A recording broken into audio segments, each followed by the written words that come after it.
E. Okay. Nigeria, Benin, Cotonou. That is the hottest place. Right. And all these meetings, the maritime stakeholders meeting that we are having, it's not only for the coastal states. Okay. Even the landlocked countries, like Mali, Niger, they are all Burkina part of Faso, this. yeah. Burkina Faso, they are all part of it. Burkina Faso is in our zone, Zone F. Most of these Boko Haram insurgency, the Niger Delta stuff, you know, play a key factor in some of these things. Like we are saying, somebody goes out all the way from maybe the far countries, I don't want to mention names, they come into our region, they come to fish illegally. Yeah. Because they stay there for a long time, they might need somebody to give them fuel because they cannot call any port. Yeah. Because they are dealing in an illegality. Somebody finds a ship, put some fuel on it, meet these fishing boats, transfer the fuel for them. That is also illegal bunkering on itself.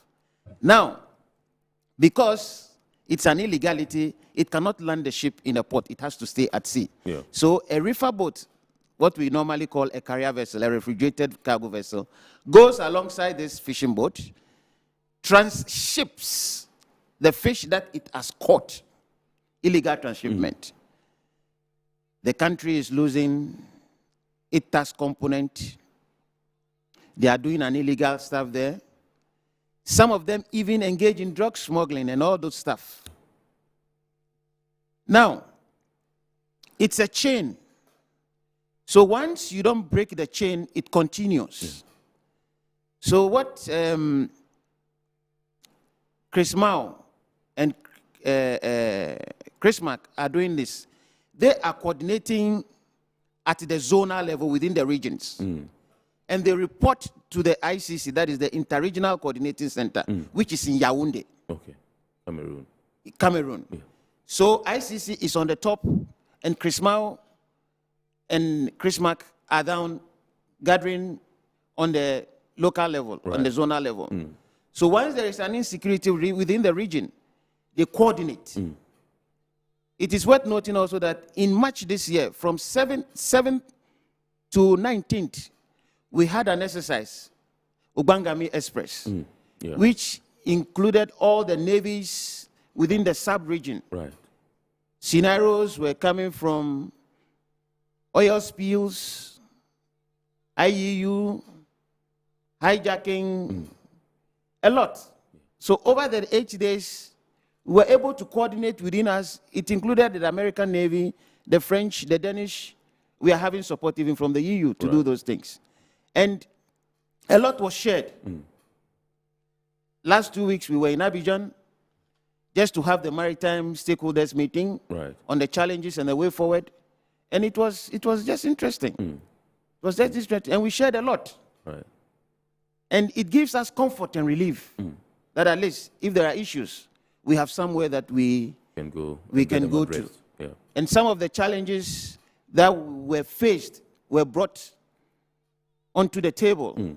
The navies are doing a lot, let me be honest with you. Right. First quarter of last year, from IMB, piracy and hijacking. That's International Maritime Bureau. Yeah, within the region was 40. First quarter of this year, 0. Wow. So that tells you that a lot is being done. Is being done. And we need to congratulate our navies and our men who goes out there, risk their life to ensure that there is sanity in our waters, so that some of us will still have some job to do.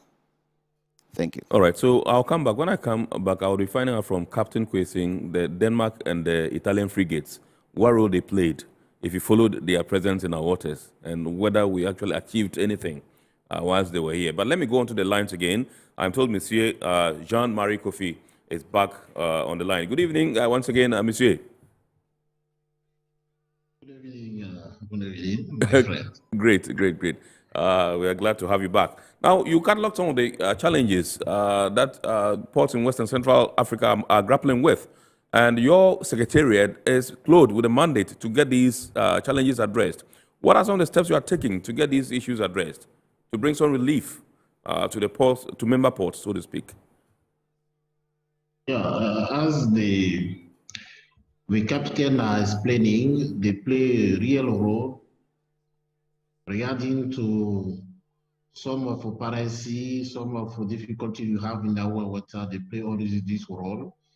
But they play this role based on the fact that you have some of meeting to share all those experiences and how to fight against all those difficulties you have in our region, to how to say to be sure that our region is really secure.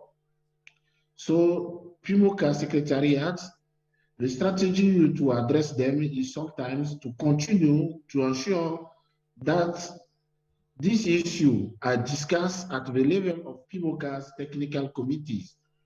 And as I said that you were in Tema last week to discuss about that one.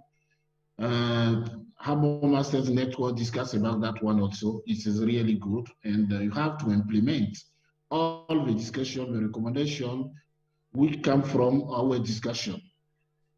And certain cooperation also with international structure, such as he said also, ECOWAS, ECAS, African Union, World Bank, and AU also to address them. Currently, rounding the IPQA is for digitalization, IPQA project with promptly must or to internationally begin to digitalize their operation. We also conduct appropriate studies of some of these issues. Now we are working about sustainability part. So you detect some of the key players in our ports, which are experts, and they work on it. You have also identified 15 at the beginning, 15 issues, but you synthesize 4 issues, and you are working on it to be sure that you can face with all those difficulties. One is air quality for our region. You know, you have some of the cement in our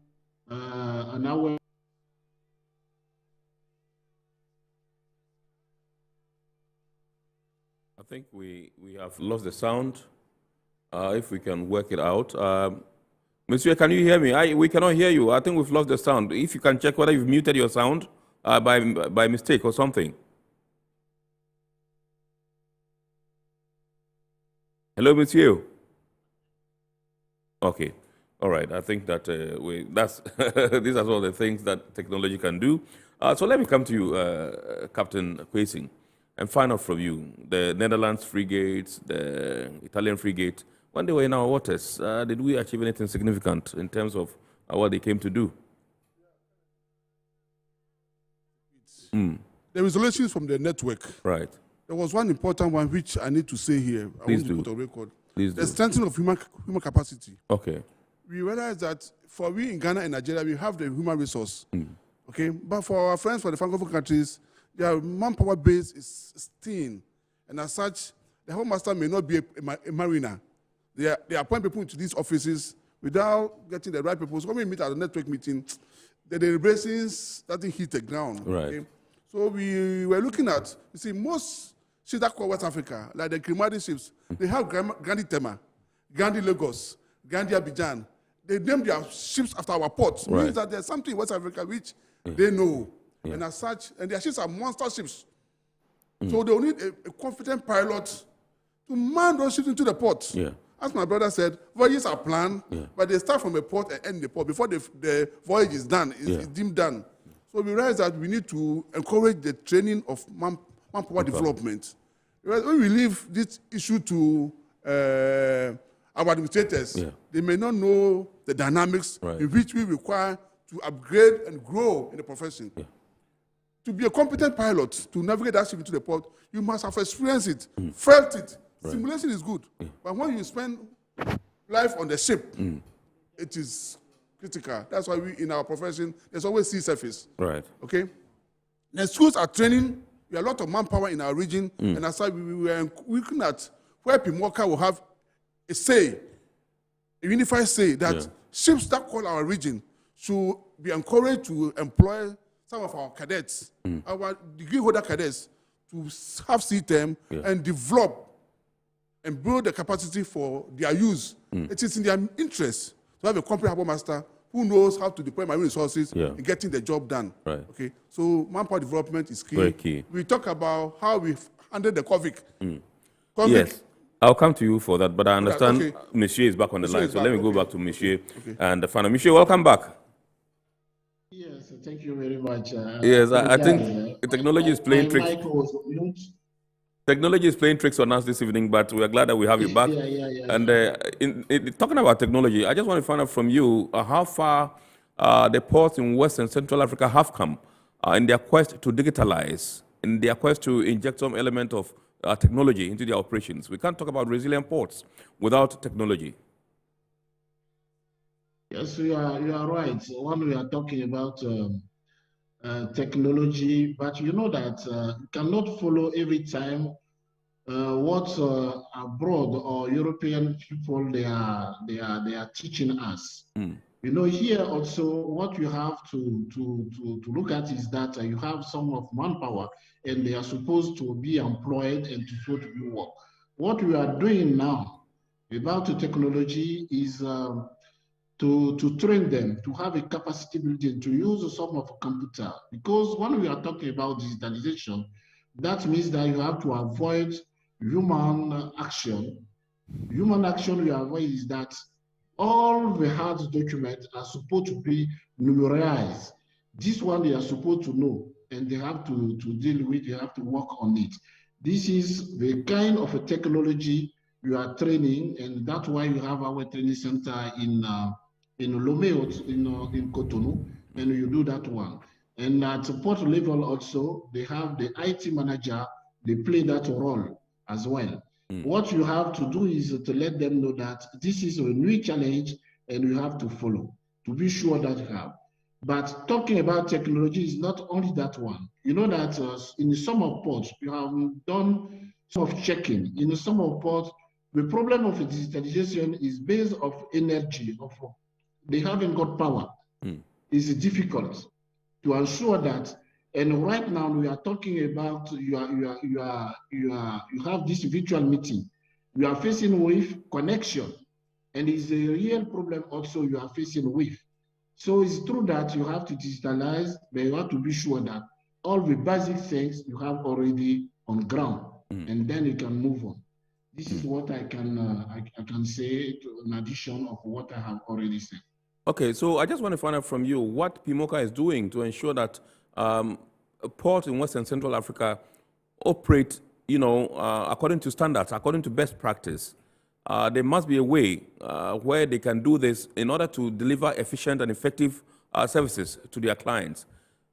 Do you have anything of such, rolled out by the Secretariat? Yeah, for the Secretariat, the main action you are supposed to play is that how to call all the stakeholders, all the port officers to discuss about. If you take, for example, Ghana, the level of digitalization is well advanced compared to the port for Gambia, for example. So we have to teach them how they have to digitalize all those systems there. And if they have some of the difficulty, as I mentioned earlier, like power, all those ones, how to do it. To be resilient, now we are talking that you are moving on the new energy, for example, solar energy, to be sure that even they cannot use another energy, but solar energy, they can try to have that one in backup and to be sure that they can work with this one as well. This is some of the challenges you are facing with, but you have to solve that one by discussion, by having some of technical committee to share best practices. All right, let me ask you the last question so that we can allow you to go so that we come in studio and then conclude. And that has to do with the increased, cost of shipping. That's one thing that a lot of people are complaining about. I just want to find out from you whether PMOCA has put in some measures to ensure that they address this particular challenge, to bring some relief to importers and exporters, in West and Central Africa. are talking about shipping charges. Yes, yes. Yes, shipping charges. I think PMOCA has also begun a discussion on this issue with major players such as Shippers Council. Last year, you discussed with Nigerian Shippers Council. You know, one of the effects is that empty container, for example, they charge that one, and you try to harmonize the prices. The price they have, for example, in Abuja is really different of the price they have in Ghana, different of the price they have in Lagos, for example. And some of country is really high. How to harmonize that one and to reduce costs? This is one of the challenges you are facing when you are working on it to be sure that PMOCA can play its role and to ensure importers are not impacted negatively our trade. Absolutely.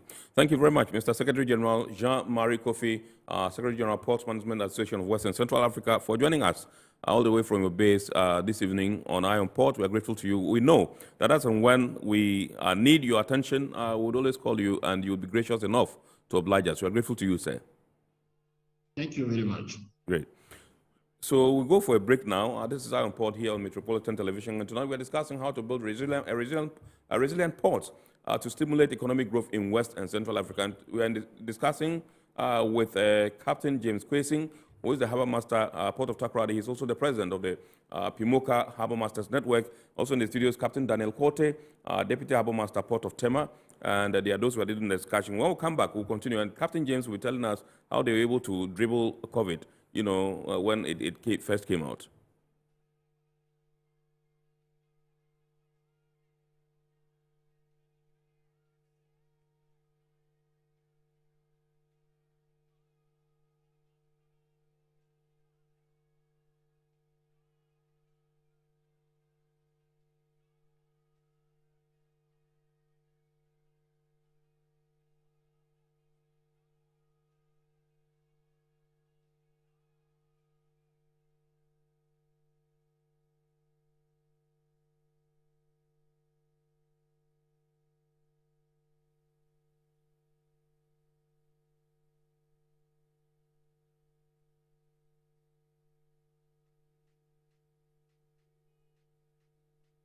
XP Run 95 enhances engine performance like never before. It maintains the engine by keeping it clean from carbon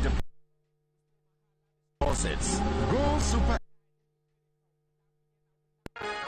Every now and again, Goil makes good things happen. This time, Goil has introduced Super XP Run 95, a higher grade fuel loaded with additives and yet sold at the same price as normal fuel. Go Super XP Run 95 enhances engine performance like never before. It maintains the engine by keeping it clean from carbon deposits. Go Super XP Run 95 is designed to burn slowly and thus improves fuel economy, making you save money after several kilometers. Go Super XP Run 95 gives you a smooth driving experience, that is, less vibrations. Fill up with Go Super XP Run 95. Now there's no need to pay more for any higher grade fuel.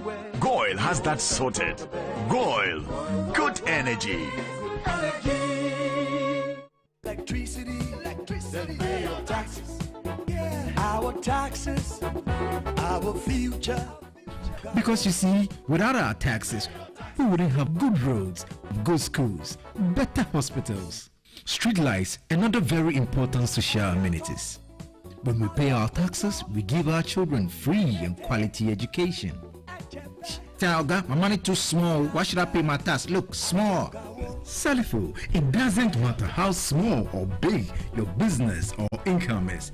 You still have to pay your taxes. The little taxes from each and every one of us, when put together, could give your community clean water or that deprived school with tables and chairs. Please pay your taxes. It is your responsibility. It is your civic duty. It is the law. Impressive factory. If only I had listened to you, I wouldn't wouldn't have been in this mess. That devastating fire virtually wiped out the whole factory and my warehouse. Remember my misfortunes last year? Serene Insurance Asset All Risk Fire policy that I took were there to pay for my damaged stocks in the warehouse. And my machines that were affected by the flood have been replaced. My accident vehicle is back on the road thanks to Serene Insurance motor policy. Currently, my goods are on the IC covered with their marine cargo insurance policy. I was just telling Ajima about Serene Insurance. Oh, Ajima, tell him more. As a road contractor, I make sure I do my contractors all risk insurance for the projects and then workers' compensation for all the workers on site. With Serene Insurance, they will make sure they will cover your unknown tomorrow today. Serene Insurance, a new face of insurance. Call us now.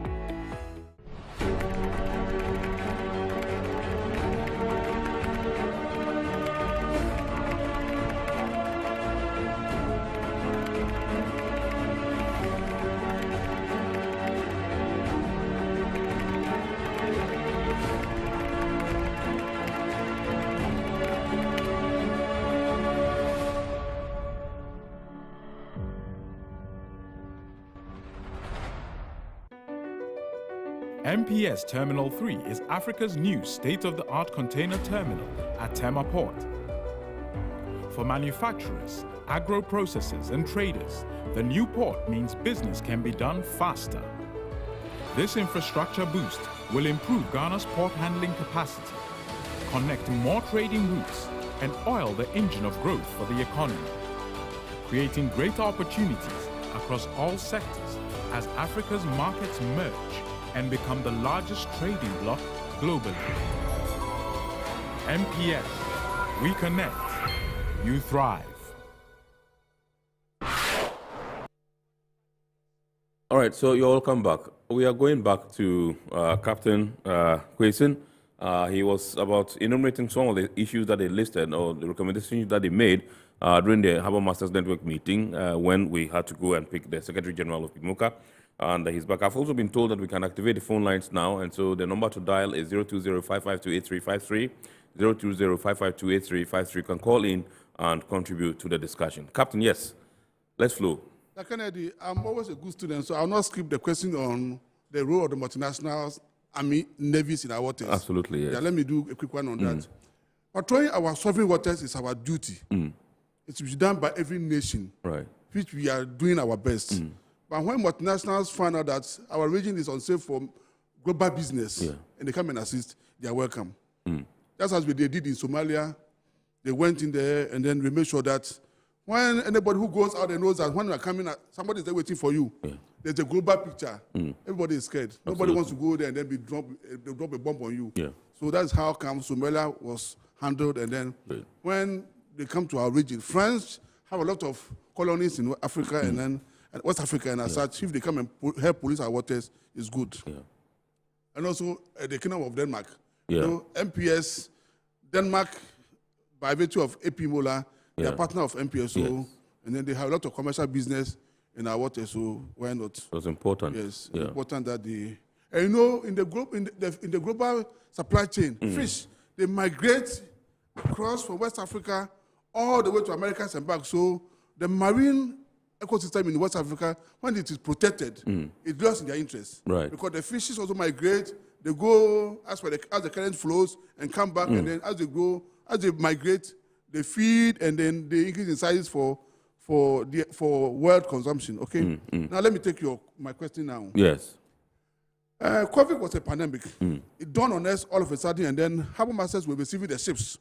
And government gave declarations, gave directives, and how we implemented them was excellent. My network, we shared a lot of ideas, and sometimes you have a WhatsApp call, we have a WhatsApp platform, asking you what should be done. There's a first arriving with COVID, what should be done, and we share best practices, and then some of our colleagues talk about they nearly losing their job. I said, no, when you professionally do your job, you shouldn't lose your job under any pressure.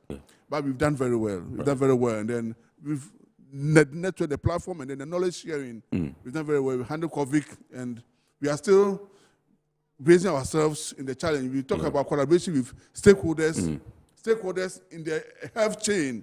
You need to be engaging them, and then you all have a common position on the subject. If it comes that way, then you are all at peace. You are all on the same wavelength. You can deliver.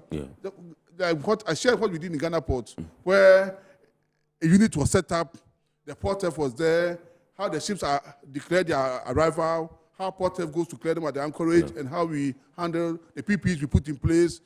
We did very well, and then they've taken up that on board, and then they're going to handle that very well. We also shared the knowledge of how to handle dangerous goods. Right. You know, Beirut was in Lebanon, but we had one at Apiate, and then we shared that experience, how the dangerous goods are segregated, how they are conveyed, how they are escorted.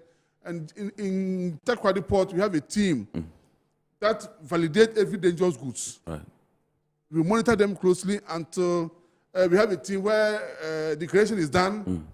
The various stakeholders, Minerals Commission, Customs, Marine Police, they are all on the checklist. And when they are all cleared, they've consented to that particular vessel, then only Harbour Master bears the vessel. Right. And then the logistics chain is take them and they patrol them. Even that boat is on board to where they are stored, and nothing should happen in the course of transferring dangerous goods from our port to the destination. So yes, we've done that. Yeah. Okay. All right. Great. Now we come to Captain Kote. We cannot talk about resilient ports without also talking about the marine environment and how to keep it clean and tidy. And so I just want to find out from you, your role as Harbour Masters, what are some of the things that you do to ensure that vessels do not wash or clean their propellers or, hulls in our waters? Thank you, Mr. Bernard. You see, like I said previously, we are governed by a lot of codes and guidelines from IMO and all the respective bodies. For example, there is this MAPOL, International Marine Pollution Convention, which guides us as to how we conduct our business to ensure that nobody pollutes the waters. Yeah. Every vessel that needs to do those things applies or needs the consent of the Harbour Master. Right. So he will put into writing an application. If it is a vessel that is within our waters, that trades here most of the time, we don't have a problem because it's still within the same ecosystem. Right. We don't have a problem. We can sanction it to go ahead. But if it is a vessel coming from a foreign place, then that means it is importing something into our water, and we will not allow that. Those things are supposed to be done in dry docks. But because they want to avoid the extra cost, and they do not want to spend time in their repair yard, they feel comfortable doing it in the ports. So some of these things we look out for. And if they do not seek the permission of the Harbour Master and they do that, it contravenes the bylaws of the port. Right. And so we will institute a fine on you. The GPHA has tolls and fines, and in that schedule, there is a respective fine for that. Anyhow, cleaning of the hull and the propellers is not the only way that vessels pollute our waters. Even ballast water. Yeah. There is a management guideline from IMO which ships are supposed to comply with. See, when a ship comes to port and discharges the cargo, it becomes light. So when it is leaving that port to another port, it needs to take in some amount of ballast. That ballast can be solid. When I say solid, in the olden days, that they didn't have ballast tanks. They were using heavy blocks, cement blocks or something. They put them on the ship just as cargo to help you maintain stability. Because when you are light at sea, you have a lot of challenges because you are not staunch. So currently, what they do is we take ballast water. But per advice of IMO, per advice of the ballast water management plans, and from the inception of the voyage till the completion of the voyage, you need to change the ballast water that you have taken. Right. In the ocean, so that you are assured that you are not transporting anything. Maybe they took the ballast from Tema port. When they sail off, maybe going to Brazil, in international waters, they need to change the water. And there are different ways of doing it. So the chief mate, who is the deputy of the master, needs to calculate the stability. Right. So throughout the passage, he can then advise, okay, we are going to do complete flow through, or we are going to pump out and pump in. Right. But that is dependent on the weather that we are going to envisage throughout the journey. The stability criteria of the vessel, you are going to burn fuel, you are going to use water, you are producing water also. So he takes all these things into consideration. and ensures that the vessel arrives at the next port to load the cargo safe. So it will depend on this for him to push up this. Right. When you arrive in the port, for example, in Ghanaian ports, we have the Food and Drugs Authority. They help us by taking samples of the ballast water that you bring in. Yeah. Then we will know whether it is safe for you to pump that water out in our ports. For example, in Ghana, Tema port is mostly an import port. Yes. Takoradi is mostly an export port. Yeah. So we get a lot of ballast pump out in Takoradi. Right. Because the bulk carriers are coming to load manganese, or they are coming to load bauxite. So they have voluminous amount of seawater that they have taken aboard the vessel to make sure that she's staunch for the voyage. Right. Now arrival port, she needs to let go of that one and take the cargo, replace it with cargo. So it needs to pump it out. Right. So the Food and Drugs Authority, during the formalities, when the ship bets and they are clearing air inward, they go through all the processes. And you are either giving the thumbs up or not. Right. So if it is not safe, then you have to look for tankers, road tankers, that will come and take those water out at a fee, which is very expensive. Right. So if you normally do your ballast water exchange at sea, then there will be not the necessity for you to do this. Okay. Right. Okay. So messages have come in, but I just wanted to come in with the issue of handling of dangerous cargoes dangerous goods by the member ports. And I think that we can understand that some of them lack standard operating procedures in terms of handling such goods. So I just wanted to find out what the network was doing to assist member ports to be able to handle these things effectively so that we don't run into problems. Yeah, Kennedy, we have shared best practices with all the network members. Currently, I even have to share my SOP with Cabo Verde. Okay. The gentleman came and he said, no, it was good. Since I became president, they are Lusophone. Right. So when they come, their challenges with the language was changeable. Sure. So yes, we've shared best practice, our SOP. The last time I was on Zoom meeting, also with Pimoka, and I shared how we handle dangerous goods. Yeah. You know, in Ghana, we have done it many, many times. Nice, yeah. And even the appeal case have brought a lot of energy, a lot of groups on board, and then we've advanced past what we were doing before, you know. So yes, we share best practices, and then they are all coming on board full speed with the SOPs that we have. Yes, that's what the network is. So we're going into the inbox now. This one says, I am Sylvia from Tema. Can your guest confirm whether or not we have robust ports in Africa? Robust ports? Yes. Robust? Yes.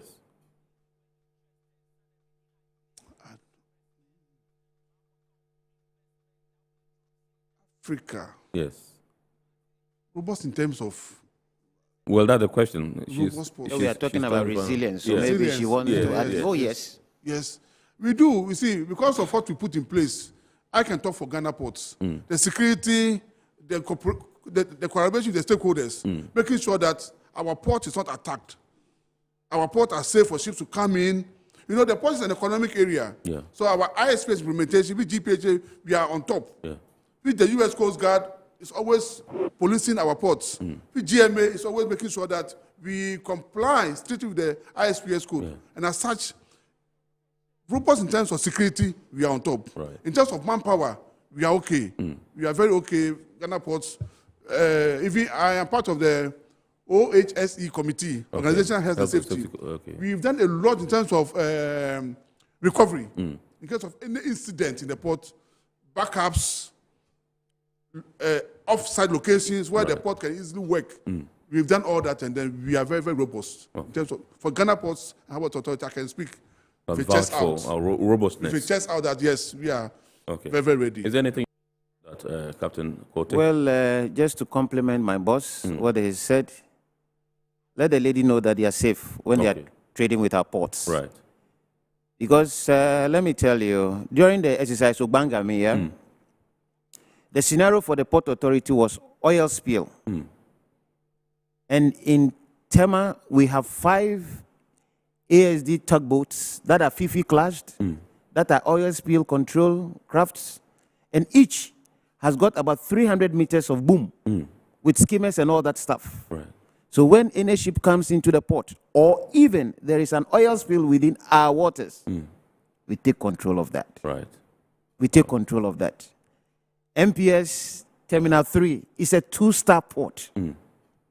It has green port status, which even some ports in Europe do not have. Yeah. Our pilots, they are top-notch. Their dexterity, you cannot compare. Right. We benchmark ourselves with the top class. Right. That is why my boss was saying that we need to motivate the young ones, build the manpower. Because if you have witnessed it, when you see it, you know what to do. Right. Because a harbor master is not somebody who should lack decision. You Right. should be top-notch. Right. Once the issue happens, it At the spur starts of the flowing moment, like yeah, that, like you're singing a song. Yeah. You don't need to be asking, what do I need to do? What? No. At the solutions spur of should the be coming. moment, you should, yeah. They just should be coming like that. Right. So they should be rest assured. Right. We are in Great. charge and we are in Great. control. Captain, I think that you take this last question. It says, Before hello. then, he talked about the marine environment. Yes. The environment is universal. Whatever you dump in the sea in Tema, you may think it is gone. It will flow to Lome and to come back at you. Yeah. So as Harbour Master and as the chairman of the network, they call me president of the network. Yeah. When I deny any vessel in Tema, that vessel should run to Lome and get the job done. Yeah. When I see this vessel want to do hull cleaning or want to do anything which I think will damage the environment, it shouldn't run to next port Abidjan and get it done. I should have a good platform to share with my colleague in Abidjan that this ship requested for this, and because of this, I have declined. So that he will also be armed to make sure that the ship doesn't. Nobody Pollute the place, should come and pollute our waters at our blind side. Right. He avoid Tema and goes to Lome and get it done. All right. That is Captain, what we are we running try out of to- time. okay. Just within 30 seconds. Hello, I'm Paul. Great topic for discussion. Please, can you ask your guest how one can become a harbour master? I really admire their job. Maxwell from Takoradi. Fortunately, this one comes from Takoradi, but we don't have enough time. So what we'll do is that we'll get your response and give it to Maxwell during the abridged version on Wednesday at 8:30 on GTV. But we don't have enough time. I think we've run out of time. So, thank you very much. Viewers, we thank you so much. This is where we draw the curtain on Iron Port tonight. Remember, we've been discussing how to build resilient ports to stimulate economic growth in West and Central Africa. Our guest in the studios has been Captain James Kwesing, Harbour Master Port of Takoradi and President of the Port Management Association West and Central Africa, PMOCA Harbour Masters Network. Also in the studios, Captain Daniel Kote, Deputy Harbour Master Port of Tema. Also joining us on the line was Jean-Marie Kofi, Secretary General PMOCA. We thank you so much for joining us. Next week, God willing, we shall bounce back with another wonderful edition of Iron Port here on Metro Television. Remember, the abridged version is aired every Wednesday at 8:30 p.m. on Ghana Television. My name is Kennedy Mona. Kudos to our sponsors, Ghana Revenue Authority, Gold Company Limited, Serene Insurance, indeed to Meridian Port Services and Ghana Link Network Services. The show is powered by the Ghana Ports and Harbours Authority. Have a great evening and keep watching our programs.